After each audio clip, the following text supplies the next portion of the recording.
So thank you very much. Hello, everybody, for being here to our third CASP opinion piece of this year on the topic of Africa's democratic trends in a global age of digital disruptions. We started planning this opinion piece series last year, and the longer the year takes, we have the impression the more urgent and timely the topic becomes. We have seen a lot of democratic disruption throughout the whole year across the globe. And we see it also, particularly within the last months. There are all these Generation Z movements across the globes, which have been heavily influenced also by a lot of new digital trends and tools.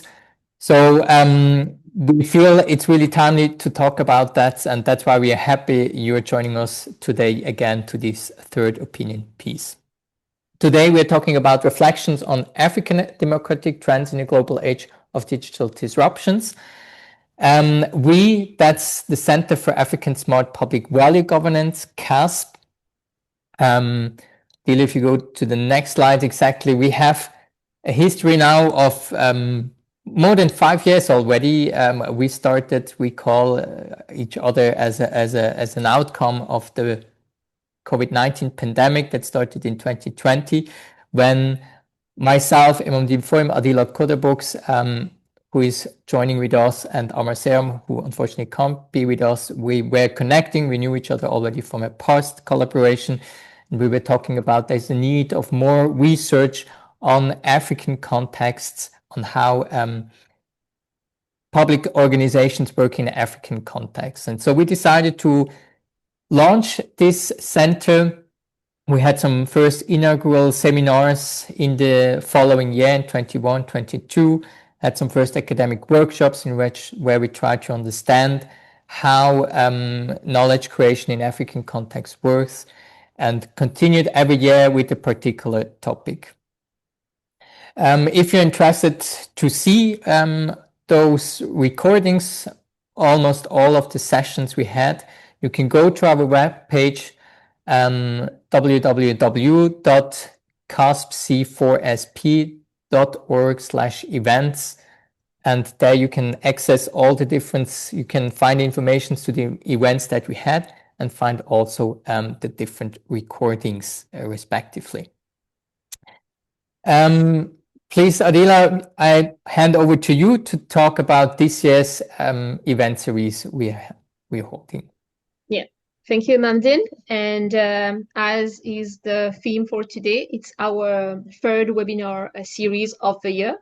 And earlier this year, we called for for participants to share their opinion piece on the theme of democratic trends in a global age of digital disruption, lessons from African smart governance. So we had our first two webinars earlier, and today is the third and final one before we are going to gather all of our speakers and panelists in December for a final discussion.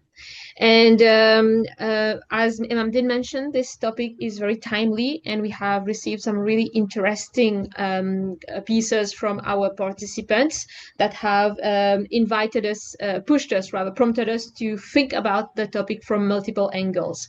So once again, we want to thank our participants and also our panelists for their availability as discussants in order to provide their feedback on the opinion pieces. So for today, we have Valentina and Professor Dendere. Valentina will be the speaker, and Chipo will be the discussant. And Valentina already shared her opinion piece with us, and there will be a discussion about the topic. Apologies, it seems today that it's the day of technical glitches. Before I present Valentina, I have my little bit of information here. She is a political analyst and master student of political studies at the University of Namibia, based in Windhoek. So I think I saw Valentina online. Valentina, really, really pleased that I can see your name on the screen and that you have been able to join us. Hopefully, everything is okay. Great. You're smiling. That's excellent. Everything is working smoothly. So, in case you had any issues joining in, we are glad that you are here. And our allow me to introduce our discussant as well. We have Professor Chipo Demdere, who is Assistant Professor of Africana Studies at Wesley College. Apologies if I didn't pronounce that correctly. She is a Zimbabwean-born scholar of political science. She studies factors that influence party survival and democratization in the developing world.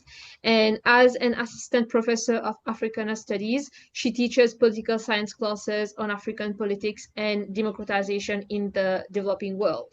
And also she has published on the topic of cacao production in Africa. So it's really, really a privilege to have you among as one of our discussants and panelists. So on that note, I would like to open the floor to Valentina, if you would like to share a little bit about your opinion piece. And if you have any slides to share, you can share it. Or if you want to go ahead and talk about your subject, your topic, please go ahead.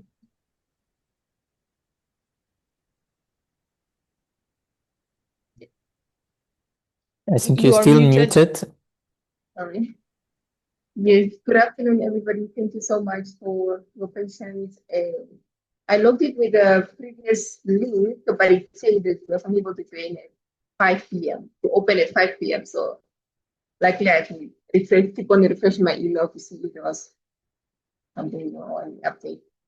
So, I have a PowerPoint presentation, but I'm not sure where I have to go to share my screen or share my presentation. There's a little, if you can see down, there's a little share icon. If you click on the share, if you look, the green one is like a green button. Share icon. Yes, I see the share icon. Yeah.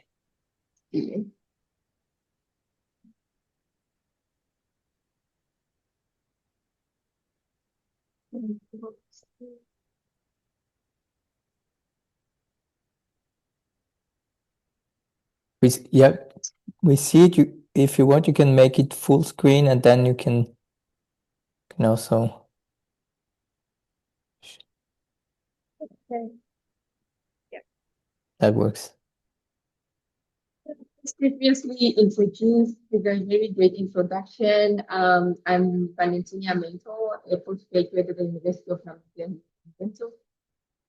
I'll be today discussing my opinion piece that I submitted in the initial phase, which is the reflections, and today I'll be discussing the reflections on African democratic trends in this era of digital disruption, focusing on just the impact that digital platforms, of course, and e-governance have on governance here in Namibia in general.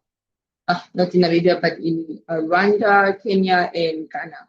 So the 3 case studies that I'll be focusing on.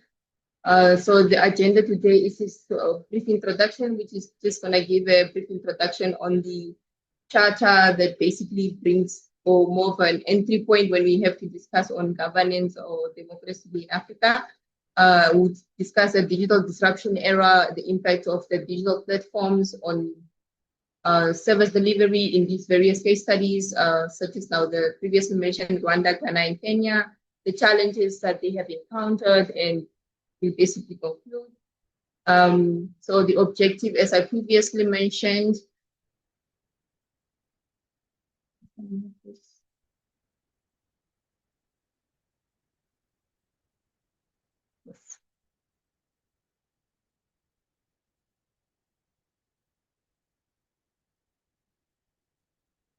my objective is to explore how digital technologies, especially in this era, have affected democracy in Africa since the adoption of the African Charter on Democracy, Elections, and Governance.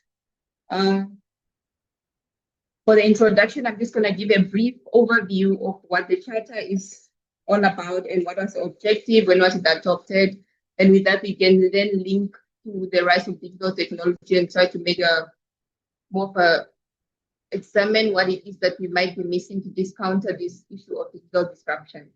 So a brief overview on the Charter. So the African Charter on Democracy, Elections, Governance, and in Africa is a continental legal framework, or more of a, it's a framework basically that was adopted by the African member states, not all, of course, in 2007, and came into force in 2012. The purpose there was to consolidate democracy, which one would argue is backsliding in Africa, to promote good governance across African countries, prevent unconstitutional changes of government through coup d'etat, promote civic participation and overall rule of law and protection of human rights. So their main focus is on 4 pillars, which is elections. I mean to say 3. That's the era. It's 3 pillars, which is elections, governance, and democracy. And that kind of speaks to, or attempts to, an entry point to actually answer how this impacted by digital platforms, and overall how do they implicate the governance here or government institutions in Africa. So while we're on this subject, I would just like to bring us to an issue of how digital technologies, of course, has impacted governance in Africa. So we try now to link, I try to link Charter's objective to the issue of the rise of digital technologies in Africa. So the rise of digital technology in Africa or in governance refers to the integration of digital tools and processes to improve the overall government functions. They can be civic engagement, promoting civic engagement, and basic management of public affairs. So it is no doubt that there is a widespread of recognition, of course, that digital technologies are transforming our governments, be it authoritarian or democracies. And this, of course, includes the delivery of the system of goods and services, our capacity to function as agents of change and actually shape our public sphere. And while this digital transformation offers a promise of enhancing government efficiency, accountability, and inclusivity, we can all agree that there are quite unforeseen circumstances or potential threats that Africa must remain aware of, and we'll discuss it later. And at a continental level, the Agenda 2063 has set an overarching goal of technological transformation and the well-developed ICT and digital economy across, they are projecting basically towards the 2063 agenda, and that is 38 years from now. Are we headed in the right direction? Probably not, seeing that there is such a huge gap between which countries are more digitally advanced than the rest. Until we address the gap between the issue of digital gap, then maybe we can speak on such ambitions. And in 2020, the African Union also adopted an overall strategy to guide the continent digital transformation over the period of 2020 to 2030. So the digital transformation strategy of for Africa, that it was called, which then states that there is a need, of course, to make digitally enabled socioeconomic development a high priority, seeing that we are moving very much from a traditional era of governance to a more digitalized and everything that has to do with advancement, the fourth industrial revolution. So before going on to the digital disruption era, there is a widespread, we must all agree, since COVID-19, that there's a widespread recognition that digital technologies have, of course, indeed transformed governance, which includes the delivery systems, of course, goods and services. And post-COVID-19 or during COVID-19, of course, there's that recognition that this phenomena has accelerated that digital technology's potential to actually enhance government efficiency and engagement has been recognized in that era. That is what I'm trying to say. It was through COVID or through that moment of where everybody was part of that to realize the potential of the digital instruments in governance. That of course states and individuals themselves were able to use in this regard. So then the one question from so far what I've discussed maybe is to ask ourselves, is the charter really fit for the digital disruption era? And to be able to answer that, we must then understand what is digital disruption era. So it basically refers to the transformative impact of emerging digital technologies. That it's the impact that the emerging digital technologies have on industries, which is not really our main focus today, but on government institutions as well, social norms. And this, of course, often challenges the status quo or the old models that obviously forces it to adapt into the new models. So the key challenges there, or key characteristics, they include technological change. We can see there's a move for AI. Then we also see empowered customers. We tend to want things very fast.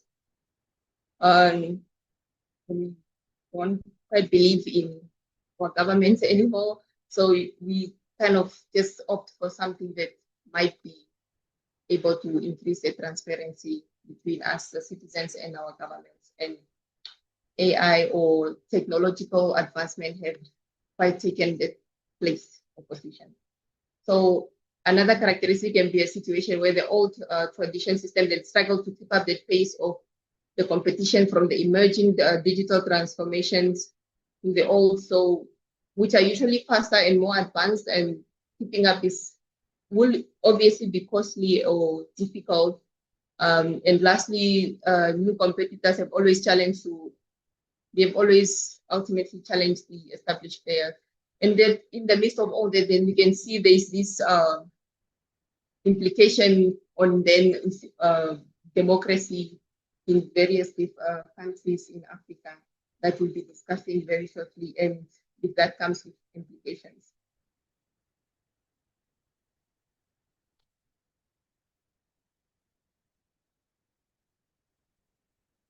So when speaking of impact of digital platforms and e-governance on governance in Africa, we are not just speaking on the positive, but we are also having to consider the consequences of this positive that we are looking at.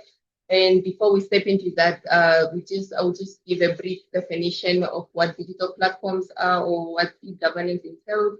It just basically means that the use of information and communication technology tools by governments, of course, to improve their functions as governments. They can be the whole purpose of a government is to ensure that citizens get services that they, of course, were voted in place to deliver. And in order to, they understood or they agreed that it is through e-governance and digital, these emerging digital platforms that they're able to quite improve. In some countries, we can tell, we'll be able to see later at a later stage that it is. In some countries, of course, governments have tried to, of course, improve service delivery, citizen participation through these e-governance means, and others, of course, not so much, or it's very much usually congested with different views.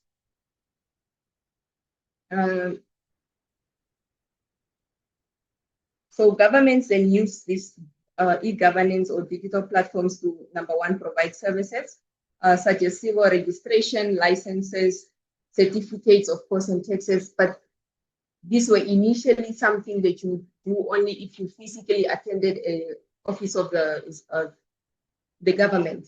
But now with the digital platforms and e-governance, the government then have incorporated this in their ways of government, and we now as citizens, I would say our work has been made a little bit easier, and perhaps also from the side of the government. And ultimately that has been argued that it has increased transparency and created some room for accountability in the countries that, of course, have implemented these platforms. So our case studies today, we're speaking on Rwanda. So according to the Africa Press, Rwanda has made strides in enhancing digital literacy, achieving levels that have, of course, enabled their government to surpass its initial literacy target of 2024. And as of October last year, their digital literacy report was at 75.2% of their population. So what does this number actually mean, or digital literacy? What does it entail? So digital literacy, as used in Rwanda, basically encompasses a broader set of basic skills.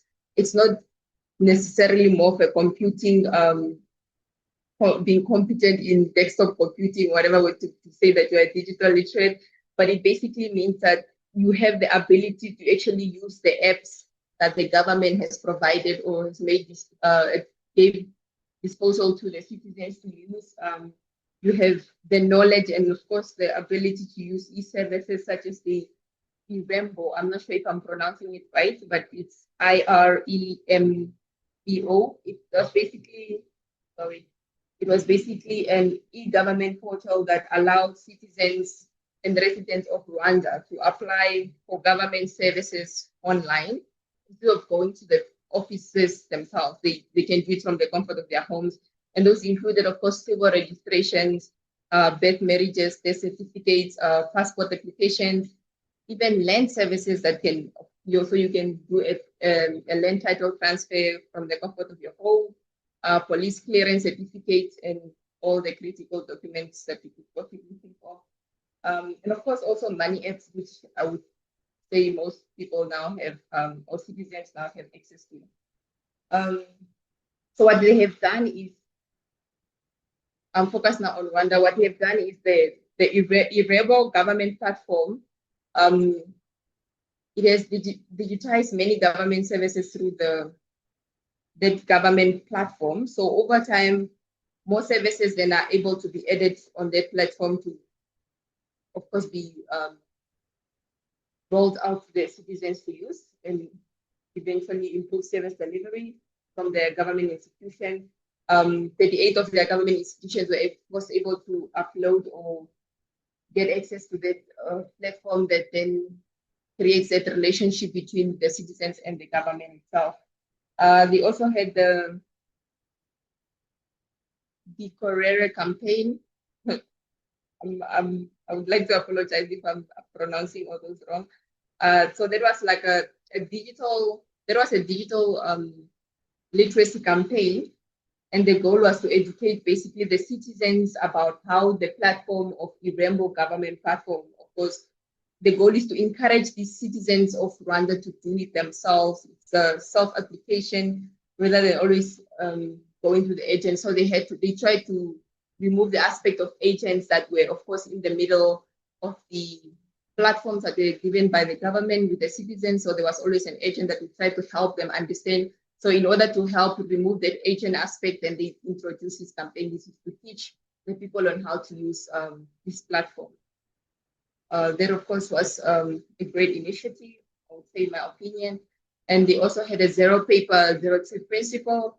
This was to reduce the physical documentation. So you didn't have to carry, let's say you're going to apply for a passport, you didn't have to carry all form of your personal documentation, which anything could possibly happen to it. So it was a situation where they had to reduce the need for physical documentation and in-person visits in many of their services, such as that I highlighted before, the passport application, which can, of course, always require so much documentation, especially if you have to go overseas. They also have the Umokyo e-procurement, but just to ensure, to make tendering and procurement more transparent. because we have the issue, of course, of corruption in Namibia and lack of transparency. So the issuing of tenders, was quite an aspect that is, I would say, in this regard, was worth having a e-procurement, because then kind of we have this database that has all the information, and how that has, of course, also has to highlight what are the criteria that, of course, allow you to get the tender, and people can always go back to the database compared to having files that can possibly get lost, or we can say they do not have them, anything. But these were some of the initiatives from Rwanda, and their impact was, of course, this, like I previously mentioned, these were initiatives to improve service delivery and efficiency. So, of course, from what I've read, is that the processes here were faster, and of course, service delivery has improved, such as according to their report, civil status certificates increased significantly from 2020 to 2024, whereby many applications were, of course, processed in a few hours compared to when you have to stand with so much bureaucracy, long lines if you have to go to the office itself. They also highlighted that there was, of course, a clear indication on the reduction of paperwork. People had to travel less. Of course, you don't have to spend taxi money, let's say, to go to the offices, and they were also able to do things from their homes. All they basically needed was internet access, which can also be costly at some point. And in terms of citizen engagement and inclusion, there's been a noticeable digital literacy increase by this campaign, because then many citizens, of course, were able to use the services independently after their campaign. Of course, then they got the knowledge and understanding of e-procurement portals. And the e-procurement provided a more visible process into the procurement, and like I previously mentioned, it contributed to the aspect of reducing corruption in Rwanda. And in terms of political participation, it is not clearly stipulated, since it focused more on service delivery, transparency, and citizens' participation or engagement through the use of digital services. But when we're speaking improving access, and then eventually you're forming trust, that kind of forms a stronger foundation stronger relationship between government and the citizens, that kind of builds a stronger foundation also for political participation. So in a long run, that also improves political participation in Rwanda. Additionally, through greater transparency, information was, of course, available, and citizens were also able to, or are also still able to, hold their government's response accountable, seeing that the citizens now had these platforms at their disposal. And in terms of Kenya, on our far right, in the modern world, where digital information of government services is more than just a trend, I think when we're speaking digital,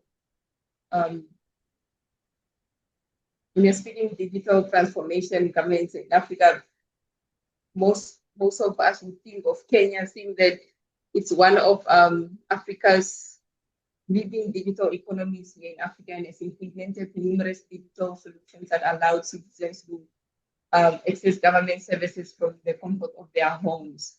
So, contrary to Rwanda, what happened in Kenya was that they had an e-citizen portal.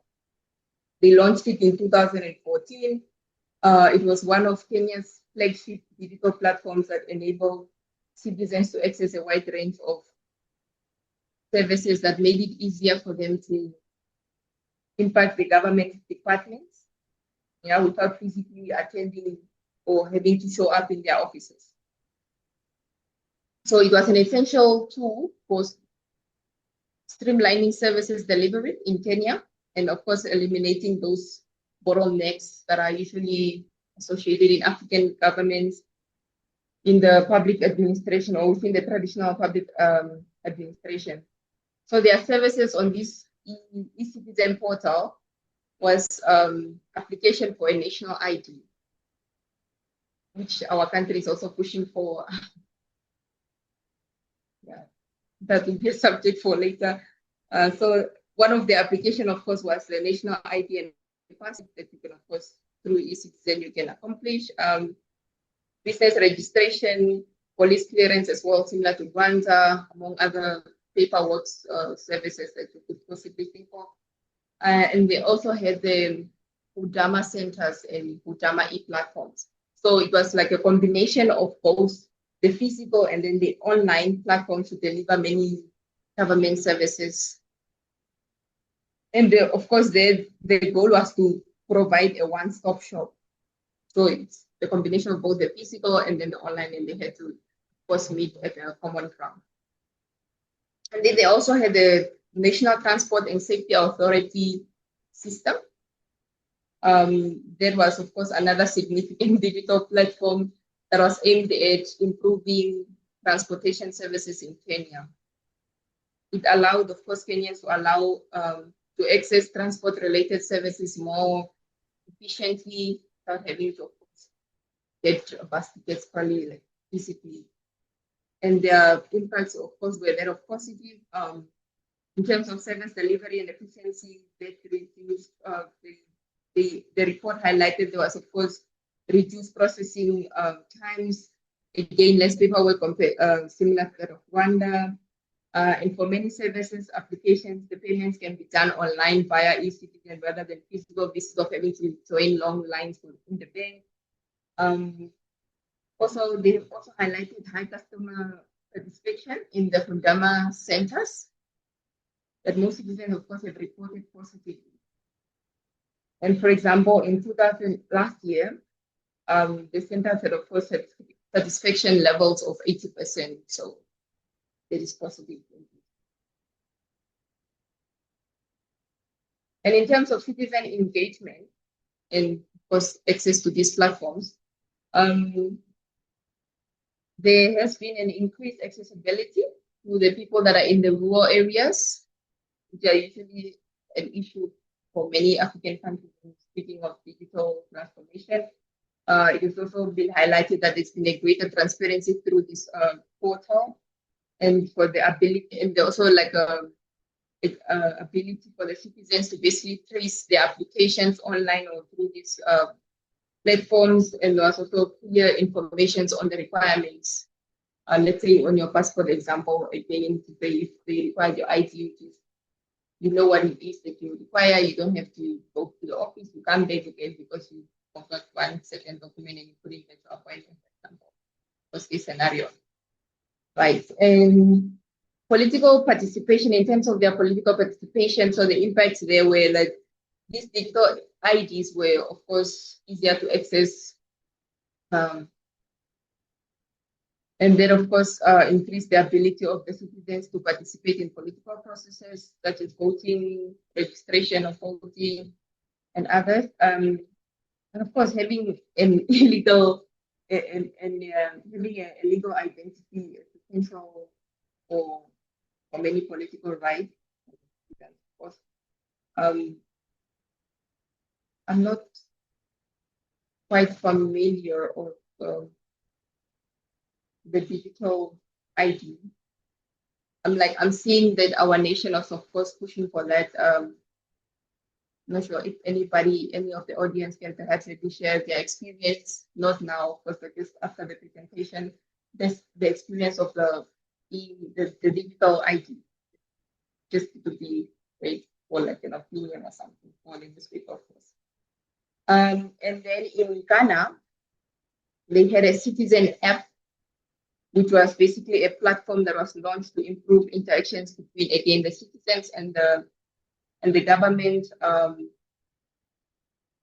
they also had a Ghana government portal, right?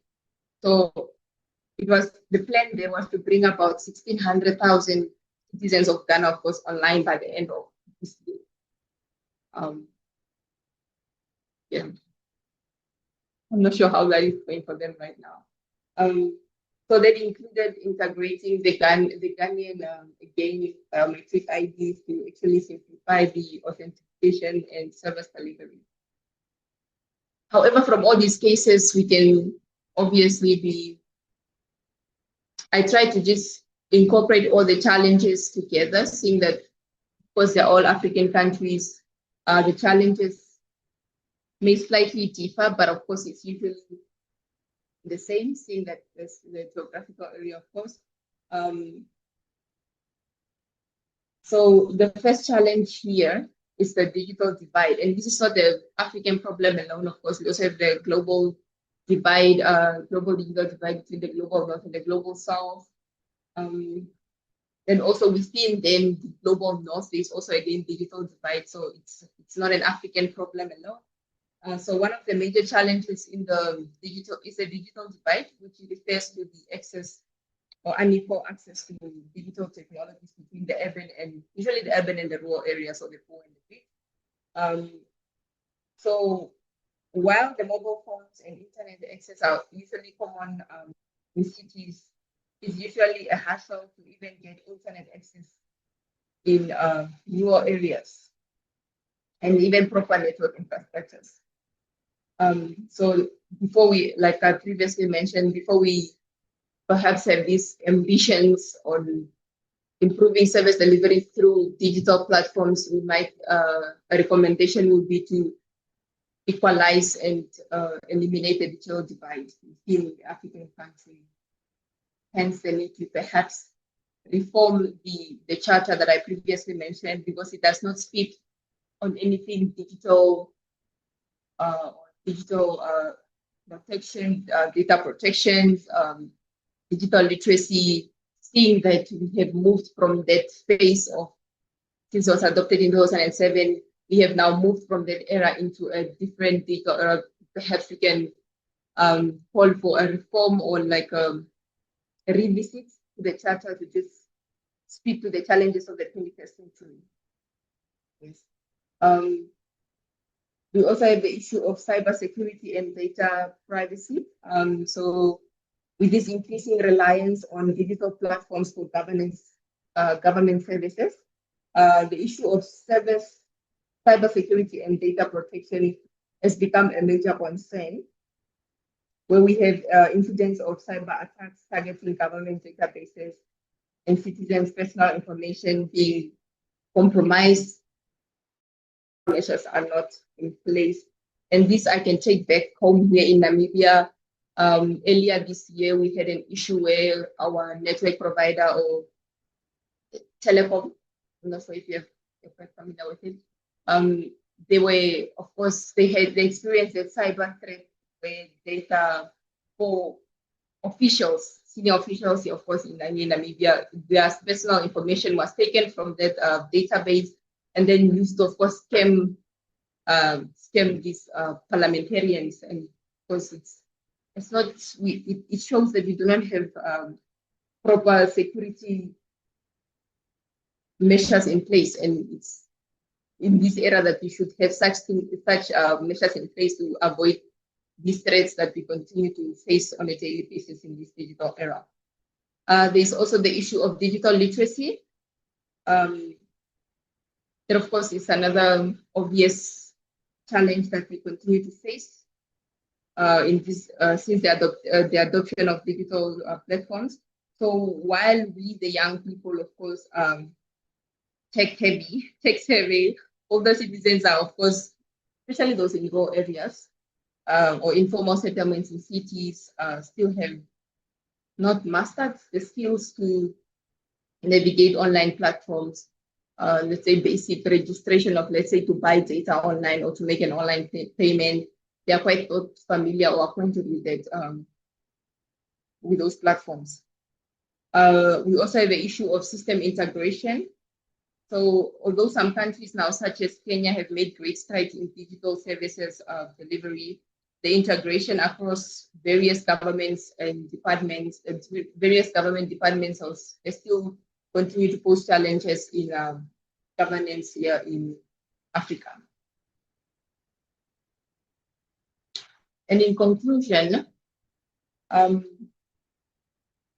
as we embrace the power of digital transformation and e-governance, it is worth, in my opinion, it is worth, of course, confronting perhaps this complex challenge that also accompany this e-governance enthusiasm and positivity that comes with digital platforms, in as much as it does make work easier in some countries. Some countries, of course, are still confronted with the basic digital needs, such as proper infrastructure to just have a tower to for network, for example, electricity. The basic infrastructure to of course transform into a digital community. So we must first confront these complex challenges that accompany this shift, and that will, of course, have to start from us safeguarding the electoral integrity and bridging the digital divide.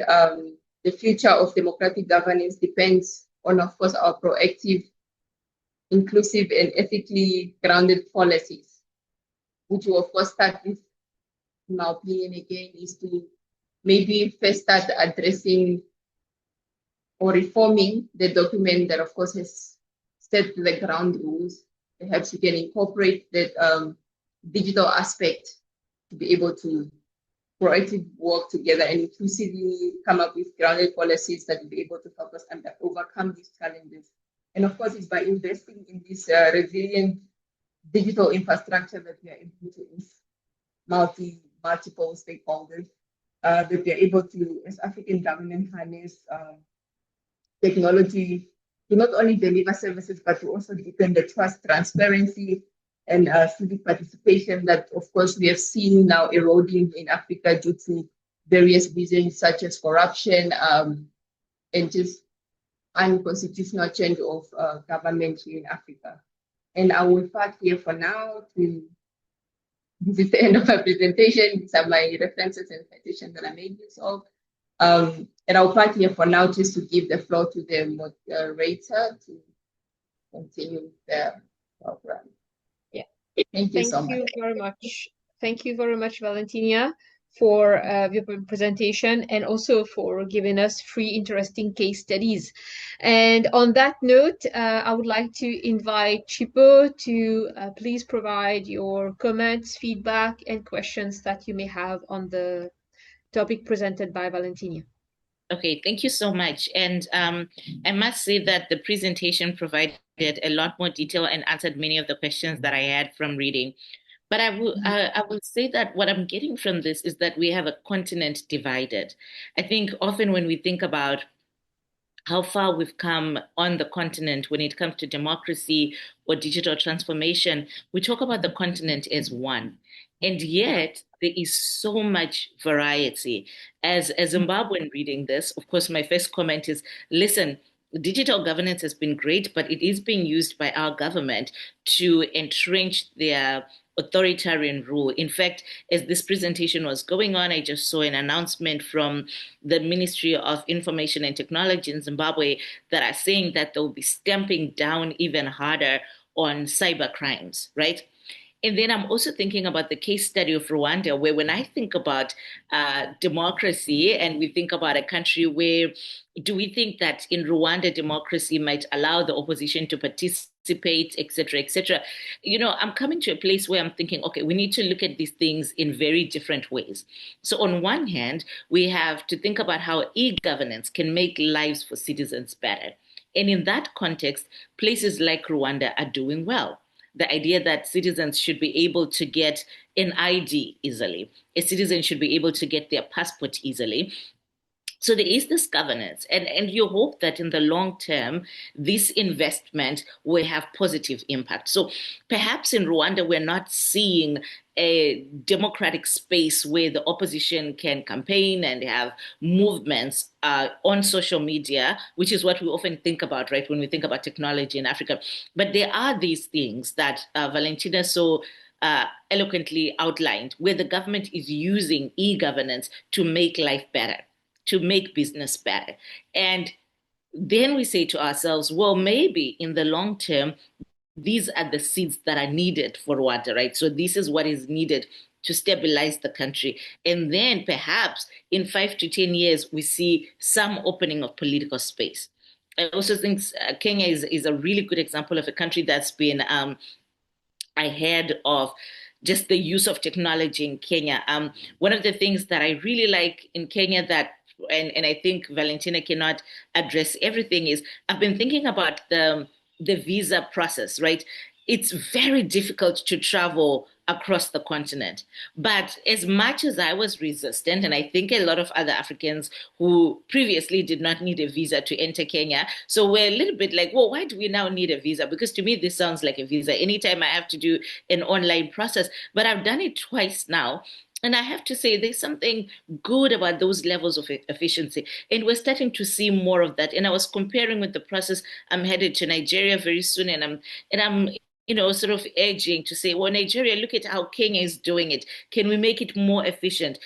Africans, we've already paid more for travel in the past. So the issue for us isn't paying more for travel, but it's seeing how governments can make it more accessible. And with that, and I thought there's something else that we could get out of this paper that, of course, it's a long presentation, is can we use e-governance to address corruption? Because corruption is the biggest problem, I think, on the continent. We are losing more than $1 billion, right, of money that's flowing out, whether it's from duties and taxes. So if that could be made more digital, right, so that each time you pay your duties, you're not given a paper receipt, but there's a digital trail that is accessible to many different offices. I'm not saying that this will completely arrest corruption, but perhaps this will take the continent forward. So for me, what I keep thinking when I'm hearing this, and I'm speaking a little fast because I'm watching our time, is that we have a continent divided. And in the end, the Valentina says, well, we need to think about how to educate more people to use these technologies, which I think is completely true. And I also think there's an interface that people in rural areas, or maybe people with less education, or people with fewer resources, have become very comfortable with. As I traveled across the continent 2 years ago, I was surprised by how efficient people are with WhatsApp. Just completely efficient, right? So you're going to places where you could pay for something at the market using WhatsApp. And I was seeing a lot of technology in ways that I wasn't quite aware of. And yesterday I was talking to somebody who said, look, Somalia has gone completely cash free. Completely cash free. Everything is via Venmo, or not Venmo as such, but like these digital tools, right, that are being used. At the same time, I think what we have to be concerned with in some parts of the continent is that we cannot digitize government institutions, right? We cannot replace the importance of government institution with just digitization. So there is still need for old school institutionalization, for old school processes that build countries and build democracies. But again, keeping in mind that the continent is so vastly different today. And I think if you're in Namibia, where Valentina is, and I traveled to Namibia, it's a completely different landscape, just in terms of development and efficiency. So in Namibia, it makes sense to be having this sort of advanced conversations on how we can digitize democracy, how we can digitize the country. And then you go somewhere else and it's like, oh, okay, wait a minute. We still have bigger problems to think about. So I think as we go forward, and I think it's a good thing, right, that the continent is so vastly diverse right now, that I almost want to take a step back and say, okay, as we do these things, let's do the case studies like what Valentina has done, but let's keep showing the variety, right? So when you're thinking about Somalia and Rwanda, you've got two very different cases there. When you're thinking about Ghana and Kenya, you've got two very different cases of how digital governance is working. It's working well in different ways, right? And then we think about opportunities. So I think my big story this year has been, listen, if we don't address corruption on the continent, if we don't think about how all these tools can arrest corruption, then we'll keep going in the circle of poverty and lack of development. And I was even thinking of Ghana, which is very, very developed. But we get to Ghana, and I'm told that I needed to pay some amount of money. And I'm thinking to myself, this is in Ghana. I should be able to use my card to pay for this thing. This was at the airport. And they say, no, no, no, no, no, no, no, no. This is a cash transaction. And you see, this clicks something in my head. As I'm leaving the airport, a UN anti-corruption person comes to me and says, were you asked for a bribe? And now for me, it's like, do I say I was asked for a bribe or was I asked to pay for something? Even though mentally I'm thinking I should have been able to pay for this digitally and I should have received a receipt. Why was I asked specifically for US dollars and not for the Ghanaian cedi? But of course, I say to the UN person, no, I was not asked to pay a bribe. I said, are you sure? But I'm also thinking, you saw me paying a bribe, so why are you asking me? You know what I mean? And it's like, so perhaps if and then you're like, okay, so maybe nothing works, nothing can stop. But I do think more digitization in particular areas, and this is where I think Rwanda is really a really good example. But then again, when we think about other things like other forms of democratic engagement, then Rwanda looks less open, right, to e-governance. But so I really enjoyed this paper, and I really wish we had more time, but I'll stop there. Thank you, Chipo. Valentina, would you like to address any of these comments or add to? Yes, I was going to just comment on the question of whether we can use e-governance to address corruption. My only comment there, or I'm not sure if it's the answer, but then he pretty much highlighted the last sentence that she did say this depends on the democratic engagement. I was gonna say this question will be answered, of course, depending on which part of the region of Africa am I coming from, what type of democracy do we have here in Namibia, and what is our political culture? If corruption is part of our political culture and people don't see it as a problem, then, because mind you, if corruption is what I see as corruption here in Namibia might be not so much of corruption in a next African country.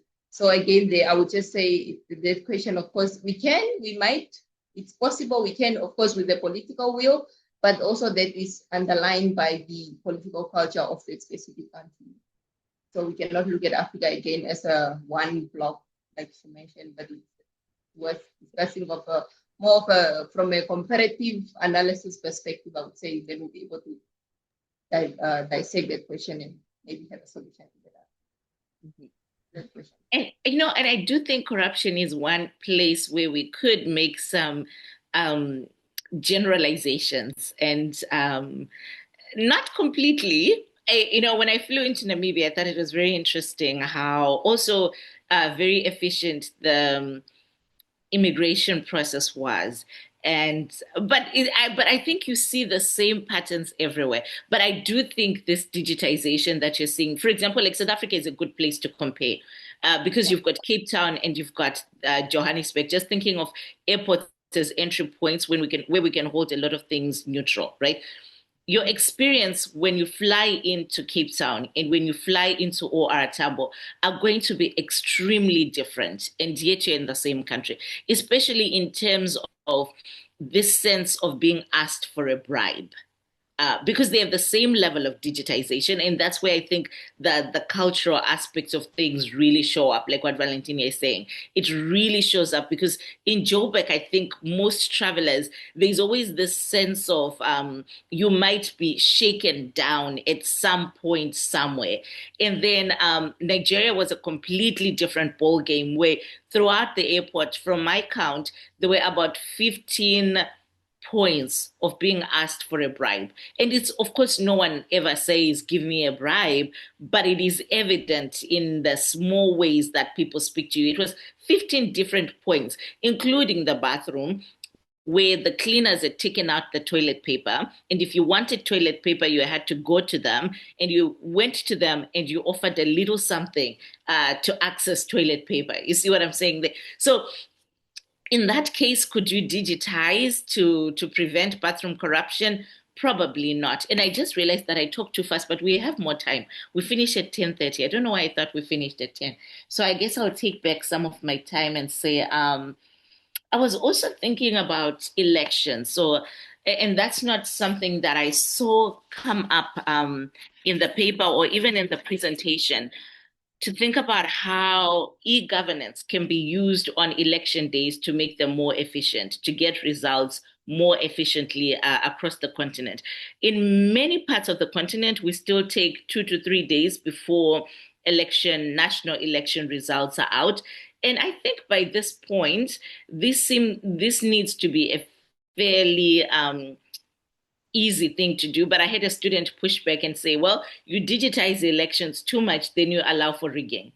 Uh, and I'm not sure what others think, but I do think there's a way so I was just thinking of the recent election in Malawi, which was very effective, by our standards.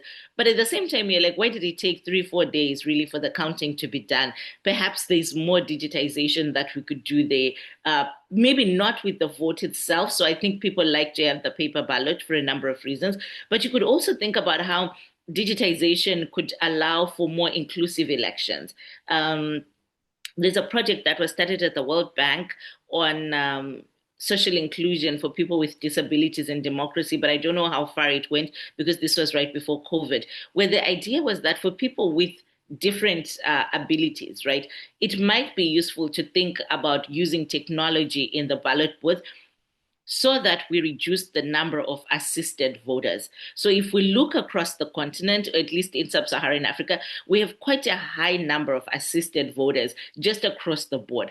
In countries like Zimbabwe, we can tell off the bat that a lot of these assisted voters, it's in rural areas, so it's a gimmick by the government. But think of it this way.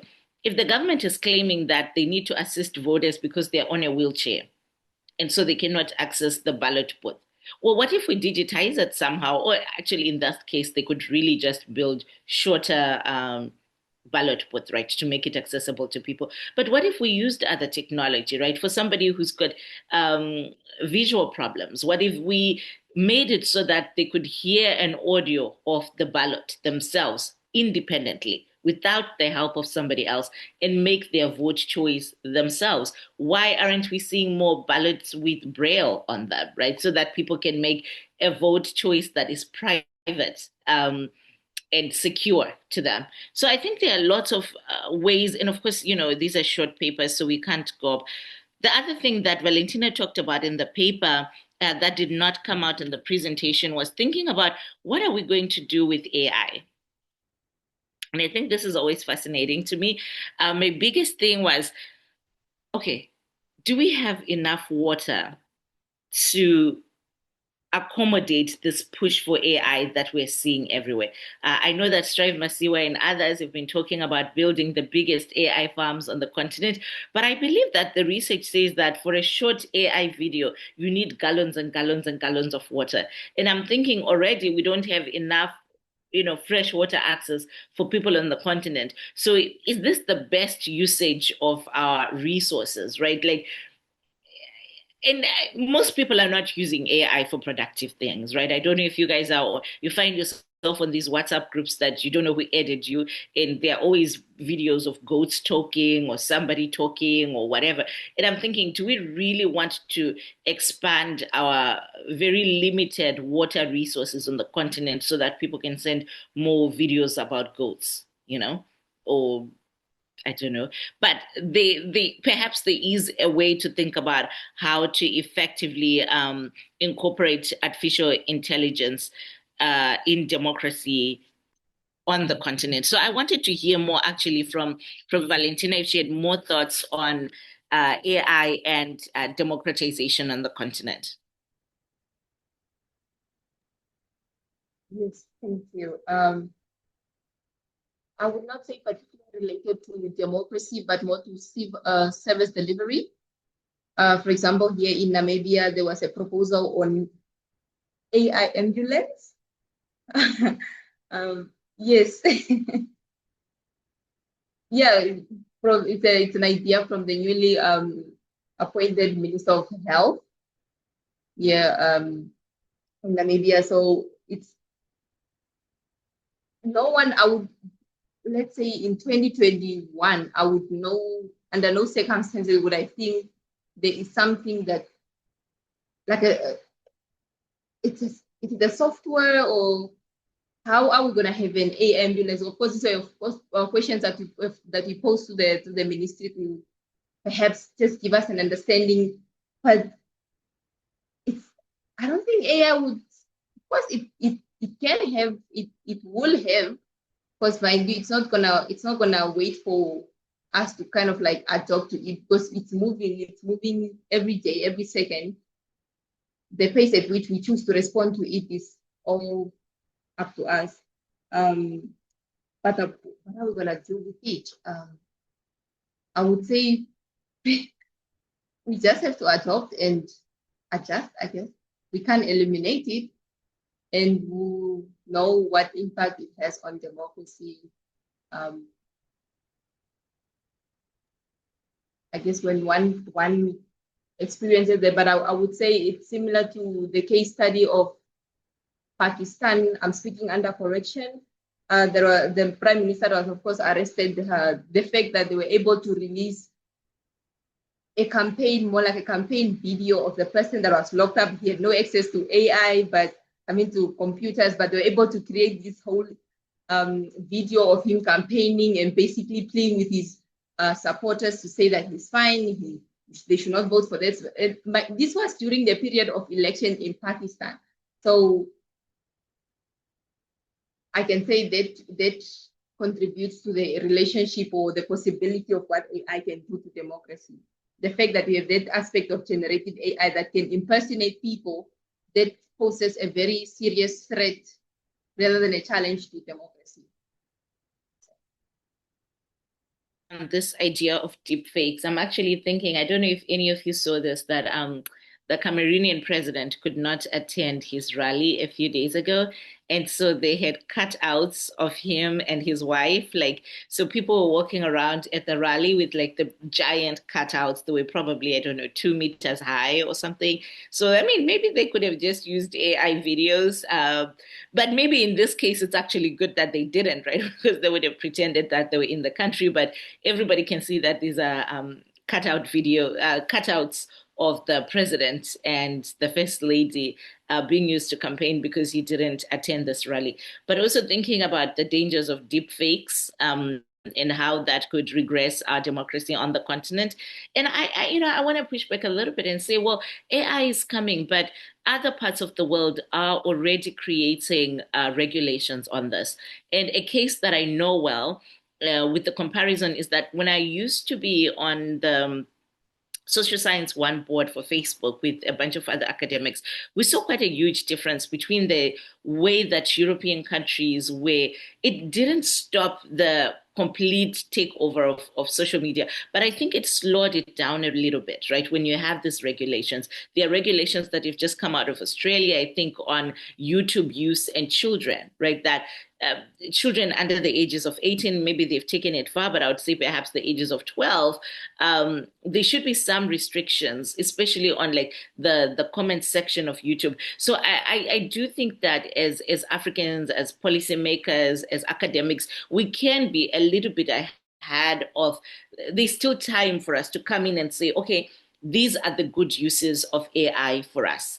And these are the places where we need to be mindful. So, for example, on water usage, where these AI farms are situated, that's something that I think people can have comments on, because it will be no different than the mining that we're seeing around the continent, right? Where there'll be displacement of people, there will be an impact on river flow, all of this. So I think there is room, there is time, and there is a responsibility on all of us to say, sure, it's coming, but this is how we think it should come.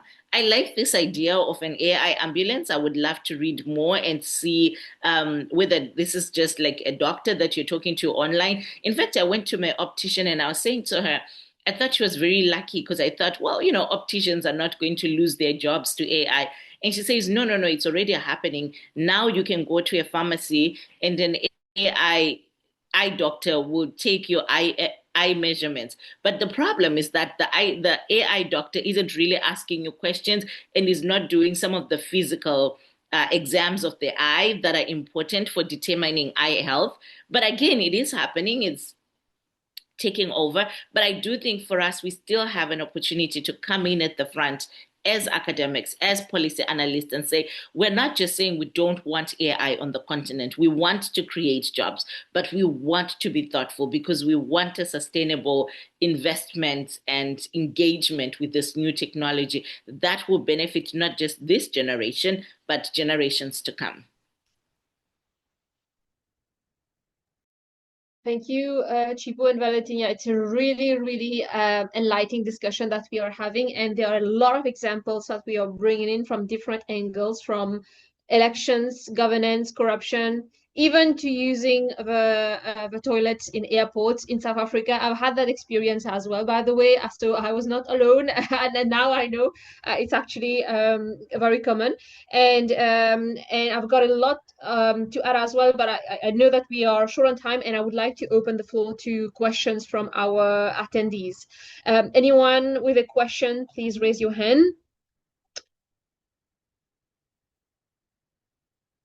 Until someone, yes, a question in the chat. Where is the private sector in all of this? What role should they play in state-private digital partnerships that truly serve citizens? As this is recorded, that's why I'm reading the question. Is the profit motive compatible with public interest, or does it create fundamental tensions? Are digital divides widening simply because private actors haven't found sufficient profit incentives? It's a very interesting question, and if I may add an example, because Valentina, you were talking about AI ambulance. Forgot which country you were referring to, but in Rwanda, actually, they had started the drones that would be used in order to carry medicines or to some rural areas. And in fact, that particular drone service, they sold it to in the United States for a food chain. They are actually using Rwandan technology in order to innovate in delivery of food using drones. I forgot the name. I was looking for it, but I forgot the name. It's just very recent. But it's about understanding the private sector in all of that. So I just wanted to bring that as an example among many that we are observing. Apologies, Oyebode, if you had a question, feel free to unmute and ask it. Yeah. Otherwise, Valentina, would you like to address the question by Michael? Or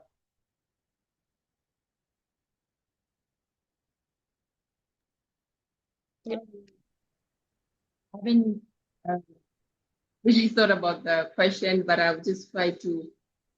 I think throughout history, or more like the private sector, we pretty much know it as, or it's known for one main reason, which is usually to first provide some form of funding or donation, let's say, of technological infrastructure that gives them the role, of course, that they can then, or the level of influence, to what extent that they can have in this on the institutions, or to what extent can they influence the decision making on this government institutions. So they kind of provide assistance in this case, which is, and it's through that assistance that they're able to establish that relationship, and through that relationship, then they're able to exert their influence on the decisions that will be made, and to what extent, and that will, of course, determine to what extent they have to also, the role that they have to also play in the service delivery or citizens' participation and overall political engagement between government and citizens. That's what I think. And if I can add also another example, because we were talking about corruption, and one point that you raised on your PowerPoint presentation, Valentina, was old or traditional systems, they struggle to keep the pace. I mean, it was a statement, and it pushed me to think about a question. Should actually traditional systems compete with technology and digitalize everything? One example that comes to mind, if we are talking about elections and voting systems, in the Gambia, for example, they use a voting systems by mobile. I'm thinking here of, I think the case study that I was looking at was in 2021. They still use a mobile systems. It's very traditional. They've used it for centuries, and they continue to use it. And it's not a ballot system where you use the paper or even something which is digitalized. It is argued to minimize corruption, because literally voters, they need to go and put in a mobile, and that will be seen, and it will be counted and by colors and so on. So that is a system that works in Gambia. Yes, there are talks about whether things needs to be adapted to technology, but it's a question as well. If we are talking about the variety of contexts that exist in Africa, and that they are very different, absolutely. But if we are to generalize on matters of voting or corruption, or elections rather, and corruption, but thinking about how so-called old or traditional systems may be working. And when we think about digital disruption as well, what digital disruption would mean on whether actually it could stop things that are working well in some particular context, especially if we are talking about extracting lessons from about smart governance in African countries. So I'm really, really enjoyed this conversation that we are having, because it's pushing us to think about different angles and thinking about different experiences that we have and that shape our understanding. So apologies, that was a little bit of comments from me. And anyone else would like to add or ask a question, feel free to do so.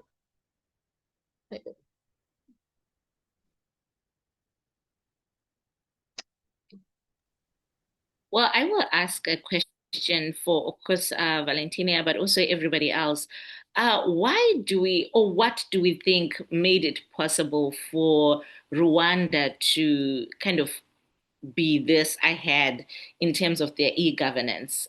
So we talk a lot about what they have done, but I'm also curious to know the why. If anybody knows like the background story, what sort of investments, like what path has been taken to get Rwanda to this place of advancement.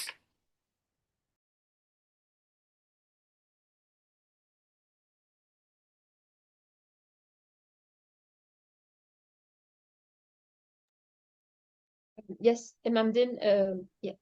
Yeah, I mean, I don't know the details, but as far as I kind of understand, it's really a top-down process, particularly with the president, who seems to push this agenda really forward.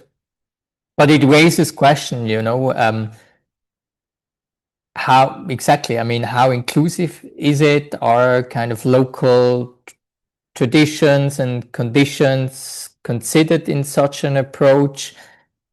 But then on the other hand, is that the need to go forward, at least for the first step, and maybe at a later stage, a more inclusive approach can be taken?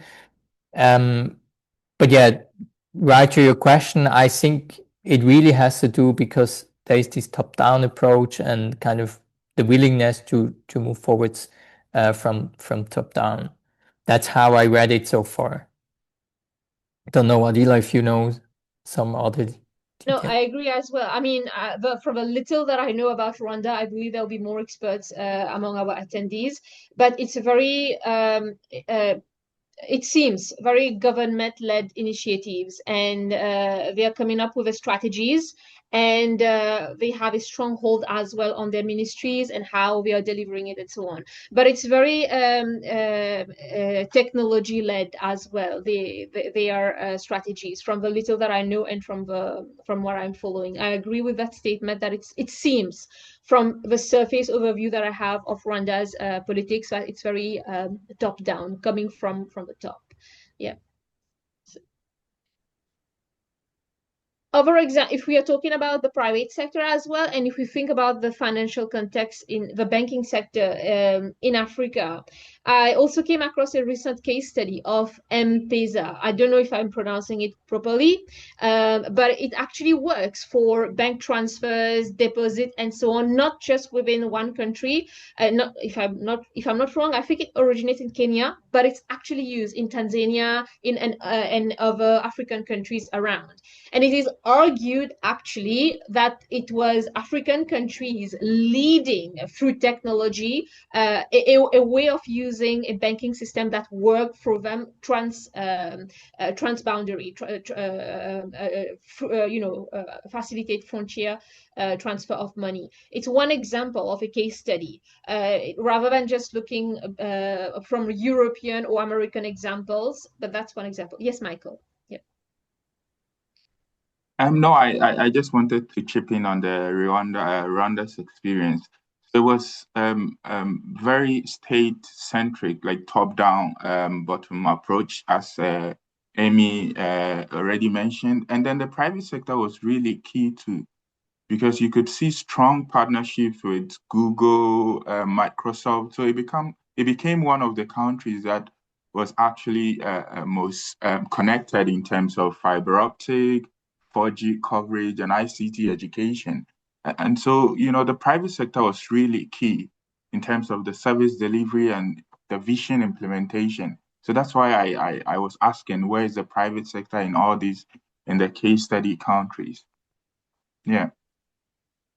So I think in Kenya, you definitely have a lot of private sector. I think something else we'd have to think about is the difference between the outside private sector, right? So the companies that are coming from the outside, we have, and then the internal local private sector. And I'm not sure that there's been enough research, but I'm sure there are people that are doing work on this to see how those two things are working together. And I think in the Rwanda case, from what I can see, just the little I know, is that there's been a lot of outside investments. I'll be curious to know if if there's also like a growing private sector in the country, or if it's still very much in the hands of the government. Of course, as a political scientist, I have to worry a little bit but then I was just thinking about it and I thought, well, the US government has way too much data on me, so maybe that shouldn't even be a concern. Because I was like, what happens when the government knows everything about us? And I'm pretty sure they know what I ate for breakfast today. They know where I'm going next. So maybe that's not even a problem anymore. Maybe our lives are so digitized that governments just have everything on us. But yeah, I think that we have to do more work to see whether or not we're seeing organic growth of African private sectors on the continent. I'm actually traveling to Ghana in 2 weeks, so it'll be very interesting to have those conversations with people on the ground and ask if any of this stuff is from, locals. What is it, bottom up, or it's all top down? We will also be interested in your insights, Chipo. So we will definitely be keeping in touch and learning more from you and continuing to learn from our attendees as well. And on that note, because we are reaching the end of the webinar, and we would like to, and yes, please, your new book is coming out. Please feel free to share a little bit more if you would like, Chipo, with us. I was just saying, my new book is coming out. I'm sending you a link from Cambridge. I think it'll be interesting to all of us. It's on the impact of migration and HIV deaths on the survival of democracy. So I think any of us who are part of diasporas will find it interesting.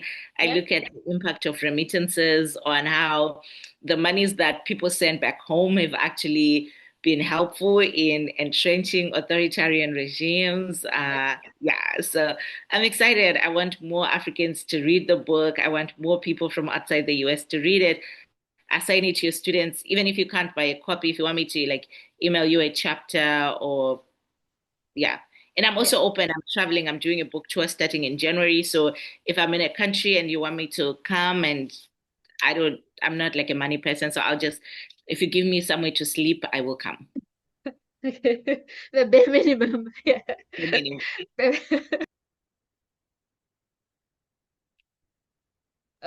congratulations on your new book. And absolutely, I agree about encouraging the reading of work about people who talk about African case studies and sharing it with one another and learning. We may be specialists in one field, but we learn from the examples of others, and somehow it links out as well with the work that we do. So thank you very much for sharing that with us.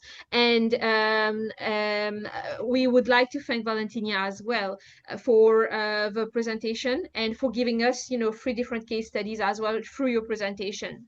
As we mentioned, we have the webinar, the final webinar. It's actually just a panel joining everyone since the beginning of this opinion series. And the panel discussion will be about Africa's democratic trends in a global age of digital disruption. What we like to do is to bring all of the discussions together and think about how we can develop something out of it. It's very abstract at the moment. We don't have an exact idea, but same as we have done previously through our webinar or lecture series, we like to get a public output in one way or another out of it. So we would like to invite everyone to join our final session on 10 December. We will share our information through our LinkedIn page, email, Instagram, and through our website. So feel free to email us as well if you have any questions, and we'll be happy to share. And on that note, thank you very much, everyone. See you at our next catch-up session. Yeah, thank you very much to the speaker and discussant. That was really insightful. And yeah, hope to see you in our next last part of the opinion series of this year. Thanks. Thank you. Bye.